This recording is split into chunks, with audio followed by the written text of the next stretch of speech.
On today's Technobabble, features to look for in a video tripod.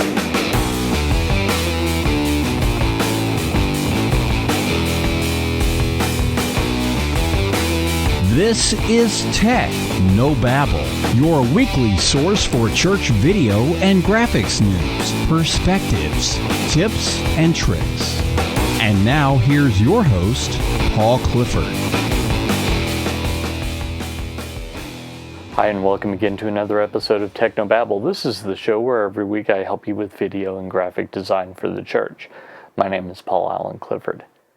So we've been in a series about live video, and I thought, well, one of the most important features is support. And while I touched on some of the features of the tripods we have at my church, I thought that I would go through the things that I would look for if I was looking to buy a new tripod, because who knows, I might be looking to buy a new tripod. The one that I have here is adequate for just a static shot like what I've got, but if I wanted better, if I had a camera person, or I would occasionally have a camera person, then what would I look for? Well, this is what I would do. First off, above everything else, if it doesn't have a fluid head, you don't want it. Not if you're doing video. Now, if you're doing still work and you just need a camera to stay absolutely still, any other head is fine. Ball head is fine, a friction head is fine, but you need a fluid head if you're doing video. That's just the way that it works. I'm sorry. They're, of course, more expensive, but everything with video is more expensive, so keep that in mind. Next, you need the approximate size tripod for the weight of your camera. Now, what I mean by this is you might think, well, a tripod's a tripod, but it's not. A tripod for a production camera is going to be much heftier than a tripod for just a DSLR or a small camcorder. And while you might intuitively know that you can't put a really heavy camera on a cheapo tripod that you pick up for almost no money at Best Buy or whatever, you might not think the opposite, but it is the case that you don't want to put a light camera on a big tripod.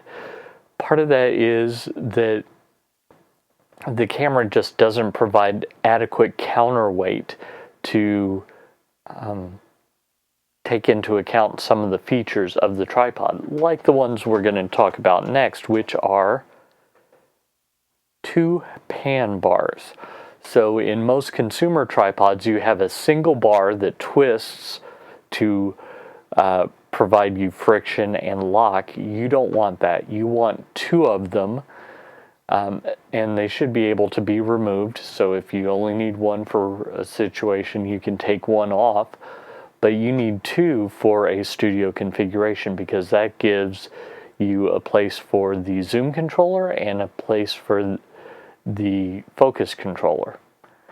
So that's very important as well, that you have those. Also, it provides the ability to get a better shot. So two pan bars. Another very important thing is an adjustable tripod plate. Now, a tripod plate in consumer camcorders, in consumer tripods rather, enables you to take the camera on and off the tripod very easily. That's nice. But a professional tripod plate should be able to move the camera forward and back to help you balance the camera versus the weight of the pan bars. So that's why you need a heavier camera for a heavier duty tripod, because the weight of the camera itself should be able to move forward enough to counterbalance the weight of the pan bars. So look for that. Next, you need separate friction and lock controls for each of the pan and tilt movements of the tripod. So basically, if you can do math, which I'm sure you can, you're a smart person, you should know that you have a friction control and a lock for pan, and a friction control and a lock for tilt. Now, cheap consumer tripods will do this all in 1 or 2 controls. The cheap tripod that I've got this DSLR on in front of me has a pan lock, and the pan lock is located within the pan bar. So you turn the pan bar counterclockwise and it unlocks. You turn it clockwise, it locks. If you need something between lock and unlock, you can not turn it as far. But that's really not ideal. What you really want is separate controls so that you can get the friction just the way that you want it, and then right before you walk away from the camera, lock it, but then when you unlock the camera, the friction is still exactly the way that it is. So the lock should be separate from the friction control, and you need that for both the pan and the tilt mechanism of the tripod head. Next, a bubble level is really nice because you might think that your camera looks level, but maybe it's not. And you just don't know that. Again, on the cheap tripod I have in front of me, it has a bubble level, but it also has the tripod plate flips, which is perfect for taking still photos. You know, you can get a vertical photo, but we don't do vertical video. Well, at least you shouldn't do vertical video. And as a result, that's useless to me. And it also throws off the level of the tripod because the bubble level is below that thing. So it really doesn't help all that much. It just tells me how level the legs of the tripod are, but not how level the camera is. And so that's very, very important that you have that as a feature. I use it all the time at church. Another thing that I use all the time, just used it this past Sunday, in fact, is most of your cheaper tripods will have a central column. You want to avoid that because the central column is not going to be as stable as the 3 legs. Occasionally it might be helpful, but in general, I really prefer a bowl. It's kind of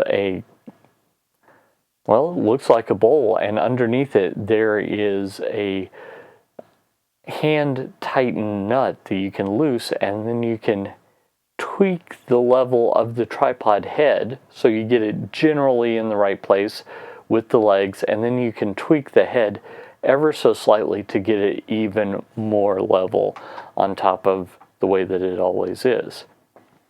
Now there are a couple more things that I want to suggest, and those are a spreader. A spreader is helpful to keep the legs of the tripod at the right distance. Some tripods it'll be built in, others it'll be something you put on the floor and then connect the feet of the tripod to. Finally, you can also have a dolly as an optional attachment, and that's really nice if you want to get moving shots. It's going to give you a much steadier shot on a dolly than it would just hand holding, just carrying, just attempting to make a steady shot with just your legs, because God didn't design your body to hold a camera steady. He designed your body and eyes to compensate for the movements in your body.